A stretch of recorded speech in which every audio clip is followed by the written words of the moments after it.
Good morning, Councillor Joshi. How are you today?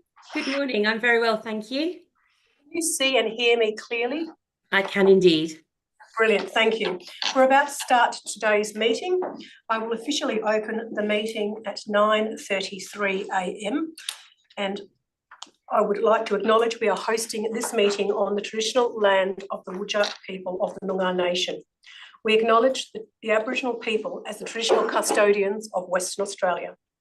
Pay respects to elders past and present and the ongoing connection between people, land, waters and community. This meeting will be run in accordance with the DAP Standing Orders 2024 under the Planning and Development DAP Regulations 2011. This meeting is being recorded and live streamed on the DAP website in accordance with Regulation 42A of the Planning and Development DAP Regulations 2011. Panel members may refer to technical devices throughout the meeting to assist them with considering the information before them. On today's panel, we have online Councillor Raj Joshi, from a local government member from the City of Perth. Welcome.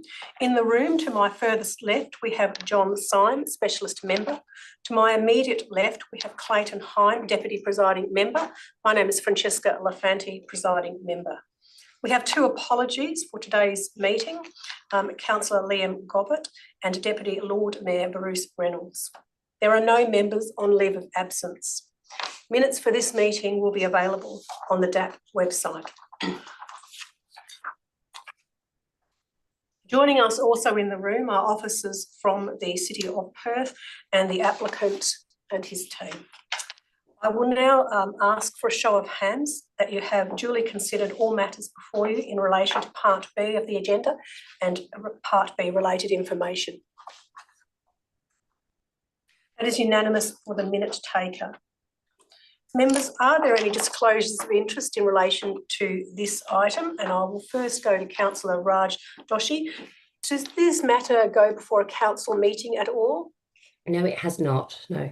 Thank you. Do you have any interests in relation to this item? No, I do not. Thank you. Members in the room, are there any disclosures of interest? No. There are no disclosures of interest for the minute taker.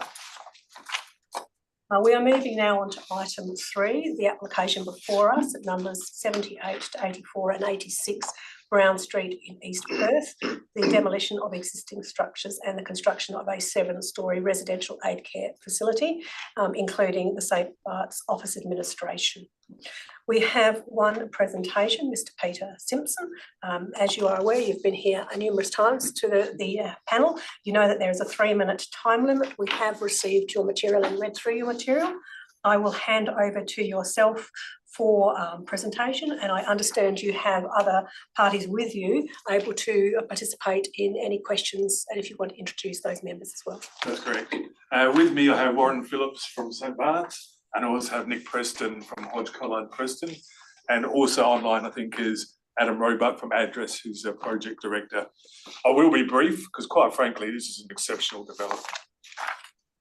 It's been delivered by St Bart's, very highly regarded and respected provider of services in this space.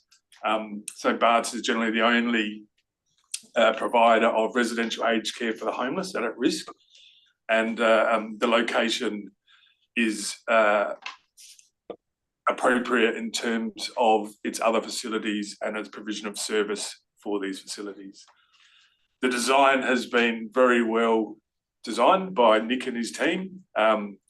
Very positive response from the design review panel. They did raise some suggestions, which in the majority we've taken on board. It was advertised, no objections, only support from the local community. The development has the support of the design review panel and obviously the City of Perth through the RAR. And I don't really have any further comments. We don't have any issues with the conditions, and I just put to you that this is an exceptional development. Thank you. Thank you for your presentation. Members, do you have any questions to the applicant? Yes, I do.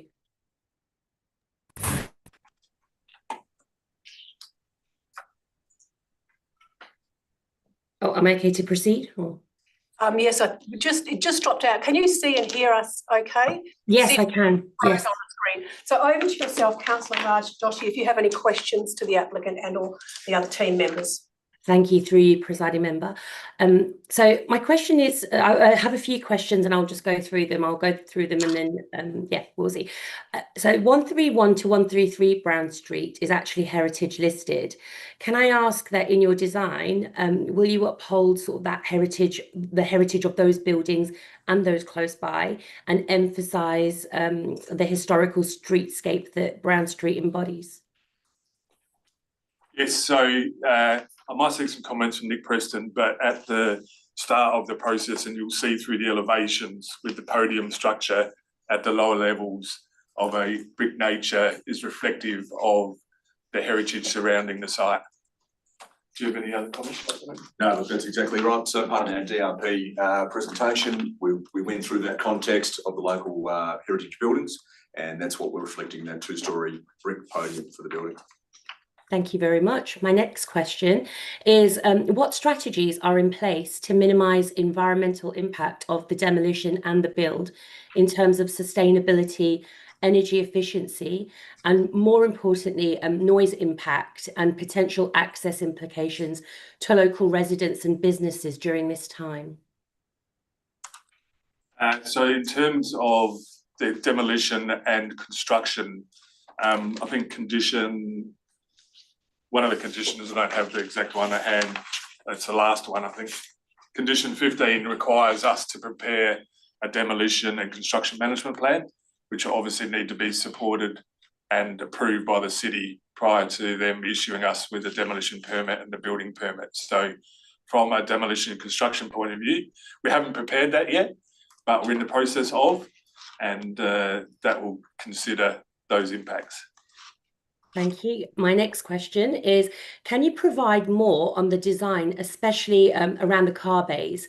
So my understanding, it's an 80-bed facility with the provision of 12 bays currently. What considerations have been made in terms of accessibility for older residents with mobility or potential health issues? And how does this development balance the needs of the residents with the surrounding community in terms of parking? So in terms of how the parking is assessed under the planning framework, given the type of use, there's no minimum requirement. There's only a maximum requirement under the Perth parking policy.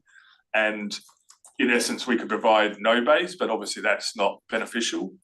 Most of the cohort that will occupy the building are from the homeless at risk. Obviously, and they're aged, so we don't consider that there will actually be a great demand for car parking by the residents. The 12 bays are provided on site mainly for staff and potentially visitors. There's a disabled bay towards the front to provide accessibility, which also doubles as an ambulance bay. And that's forward of the security line. So there's no issues in terms of having to go through secure gates to access that disabled bay. Thank you.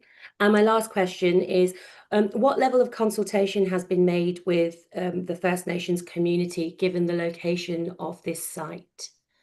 Yeah, so that's a very good question, and I thank you for that question. St Bart's has an Indigenous engagement strategy, and so it's going through that process at the moment, and that's a very, very important part of this process, given the cohort that are likely to occupy the facility. They've started that process, and there's been a number of meetings that have already occurred, including a reference group. That'll be ongoing, particularly when we deal with some of the things like the landscaping design. We've provided a concept, but that'll develop over the time of the period before we lodge a building permit. And as part of that, that'll be the engagement with the Indigenous groups. Also, there will be engagement in terms of some of the internal layouts and how those rooms operate. And there is a potential that some of the detailing in the facade could be associated with some Indigenous engagement outcomes. Lovely. Thank you very much. Thank you. Members, are there any other questions to the applicant's team? No. Thank you. If there are no other questions, we will move to city officers. I'm going to hand over to City officers, Julie Kingsbury, Amy Groom and Roberto Caladillo, thank you. Handing over to your. Thank you, Presiding Member. I'll just say a couple of things and then I might also touch on some of the questions that Councillor Doshi asked and the City's response in regards to our assessment. As the applicant has also explained, this is an important community housing project and it's been largely well received by the City, its design review panel, and importantly the community in terms of who we advertised to and consulted through the process. We received a number of submissions and they were all in support of the proposed new facility. The development itself is largely consistent with the City's framework. We note that the, I suppose, most significant deviation from the scheme is in relation to the building height. The City has considered that carefully in accordance with the discretionary criteria of our scheme. So we've considered it in regards to the potential impact on the amenity of adjoining areas and the streetscape, and the way that it has been designed minimises those impacts to a satisfactory point. And we're also very conscious of the fact that it's largely consistent with the character of the area currently, which is growing into, I suppose, what we have highlighted through our strategic community plan and in some of our draft future framework as the character that we're hoping to achieve in this area, which will be generally at a medium sort of scale development. So I suppose in essence, we're pleased. We're happy that the applicants responded to some of our queries and those aspects that the design review panel asked. Where they haven't been able to respond, there's some unique operational factors, I suppose, in relation to how this development is managed, which prevents them from carrying out some of the other suggestions. So we're satisfied that they've been rightly considered. So I suppose in that we're satisfied that it will contribute positively to the future character of that area, and we've supported it subject to standard conditions that we would impose. Just in relation to parking, it is one of those ones where it's a little bit challenging in terms of its land use. We have considered it under the Perth parking policy, which generally deals with non-residential land uses, and as prescribed or described, it prescribes a maximum requirement. But I suppose we've looked at it on its merits and we're satisfied that sufficient parking has been provided on site that would satisfy or provide parking for staff and visitors primarily, understanding that there's unlikely to be a demand for parking from the residents. And we also note that the area is largely accessible from public transport, some other off-street and on-street parking facilities as well. So we're satisfied that there wouldn't be a negative impact on the amenity of the area by way of parking demand. As discussed and briefly mentioned by the architect, we do consider that the design of this proposal, the use of materials, it is reflecting some of the important characteristics of the area currently and how we see the area developing in the future. So it is respectful of some buildings that do have heritage significance, but more importantly, the character of the broader area. And just to reiterate that the City does have a fairly robust sort of process in regards to considering construction logistics and management issues. So typically when a builder is appointed, they will discuss those matters with the City, and the City's priority is to minimise any construction impact on the adjoining area as much as possible. So I think there's a level of comfort that those any potential issues will be managed well by the City as well as the builder. Thank you. We will first go online to Councillor Raj Doshi. Do you have any questions to the City officers? I have no further questions, no, thank you. Thank you. Members in the room, do you have questions to City officers?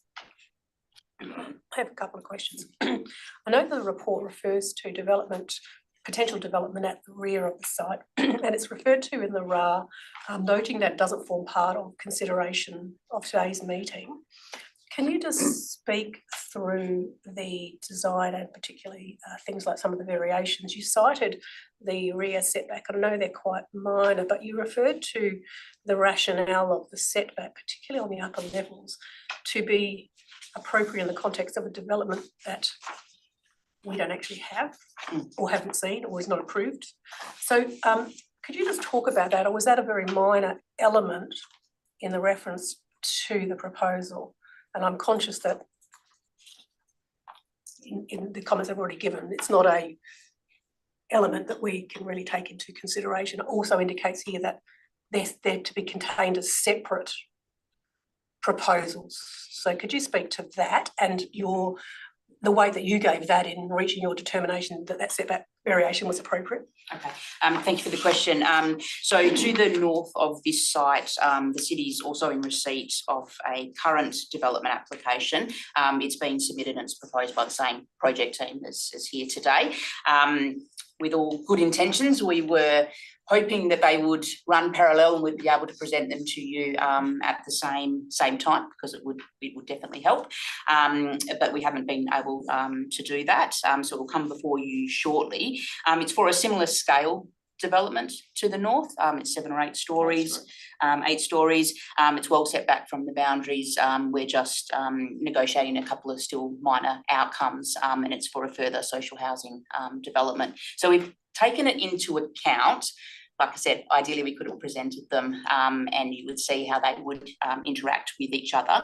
But nonetheless, we've also considered it in relation to the current context, given that should the development to the north not proceed, we obviously have to be conscious of whether there's any impact on the development as it currently stands. And probably from an aerial, it's best sort of described that, well, I suppose the variation is primarily to the balcony that faces north. I think it projects about half a metre into the setback area to the north. So I suppose we've considered, bulk and scale of the development, but also the potential for overlooking. And the buildings to the north at the moment, I suppose, they've generally got structures on their rear boundary, which also then further screen and protect some of the private courtyard areas of some of the development to the north. And also the site to the northeast is a commercial development with a car park at the rear. So I suppose we've satisfied ourselves in regards to that there's no negative impact by way of bulk and scale. The development, apart from that ground floor level and then some screening to screen and privatise the courtyard space.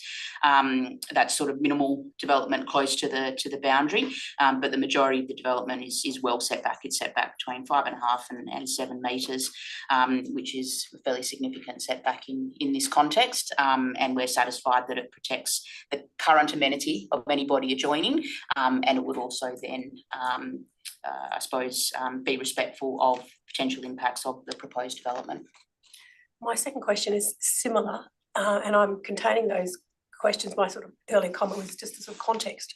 Also, this development also shows a driveway that appears to be connecting to what will become a further development. And my questions are really around the independent operation of this site, access, manoeuvring, parking and servicing.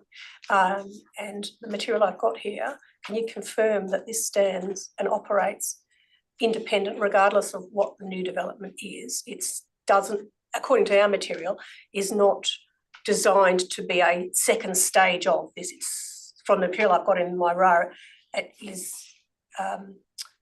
going to be considered as an independent development. So can you just speak to that element?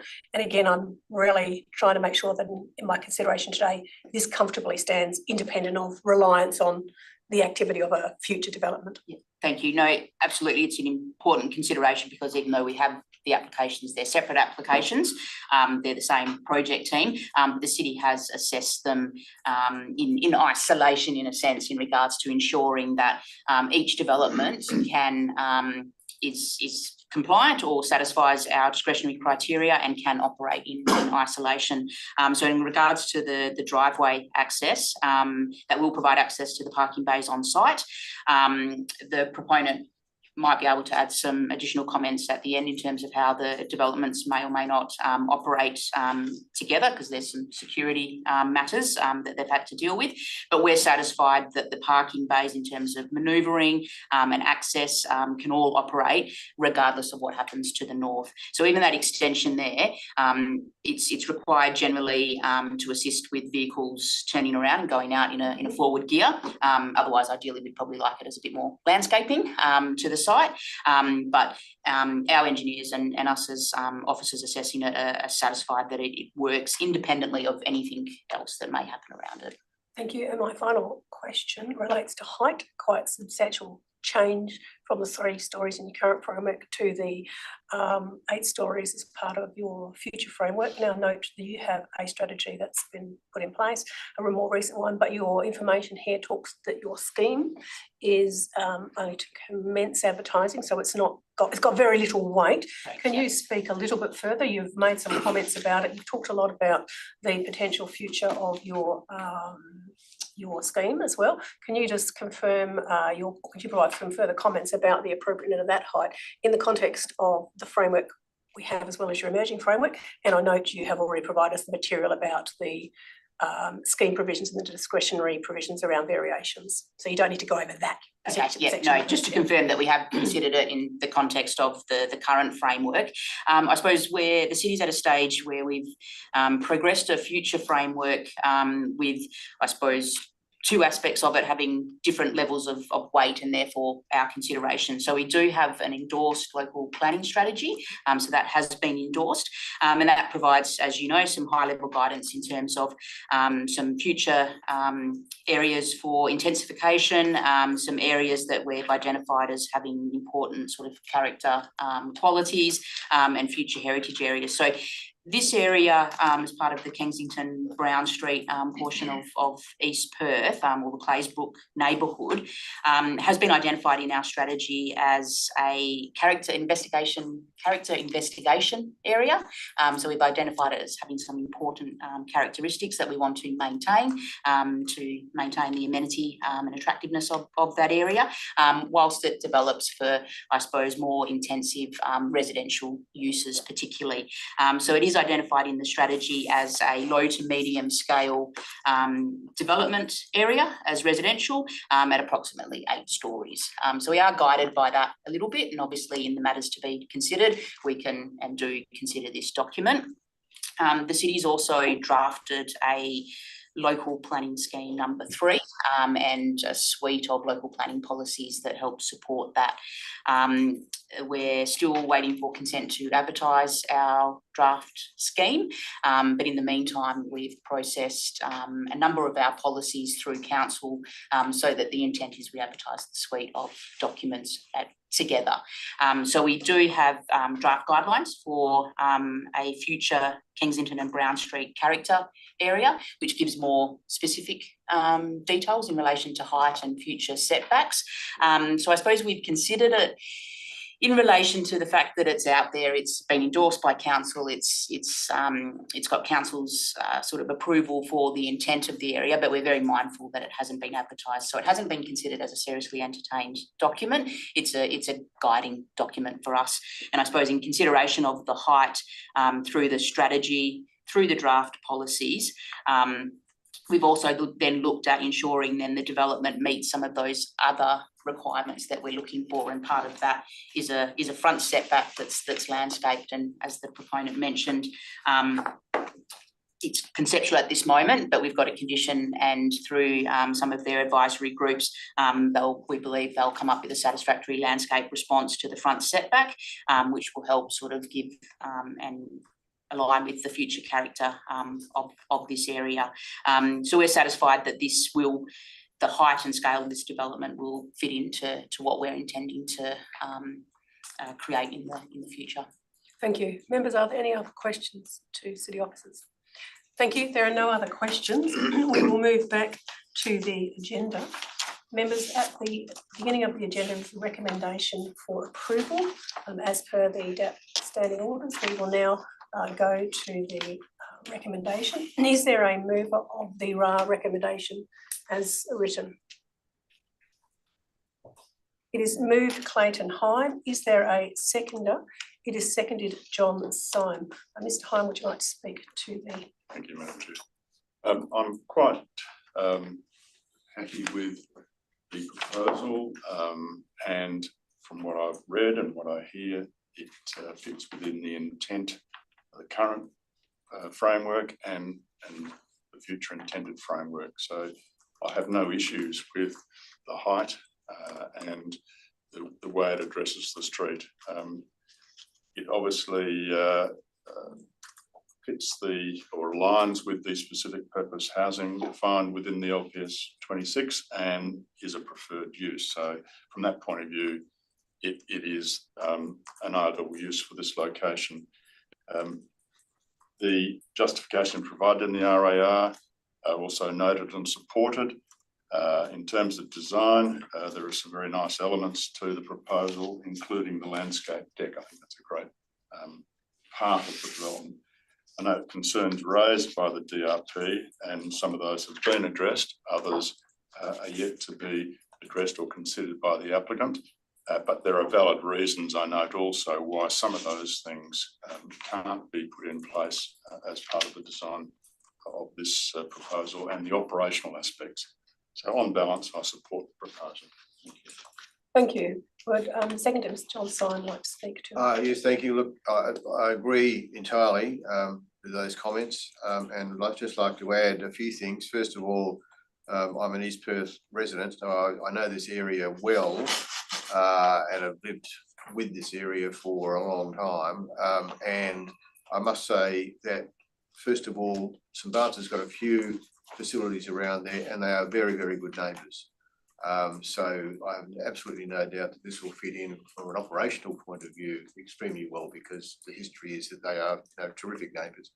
They perform a really, really important service, and this is just one element of that. So I think it's very important that this is here in the sort of scale that this is enable. Really is also important because there's a huge need to be filled. I think the fact that there's height, which is seen as being an issue, I don't think in this case is at all.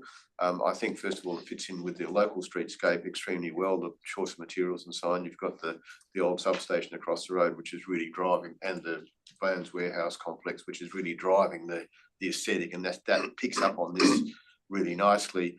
But equally, there are plenty of quite a number of buildings of not dissimilar height, reasonably close, and particularly just across Plain Street. So it fits into the area quite easily, I think. So for all of those reasons, I think I'll really commend this. This is a really important project to be executed, and also I think it's being done extremely well. So I think we can support it enthusiastically. Thank you. Any other speakers on the motion on the table?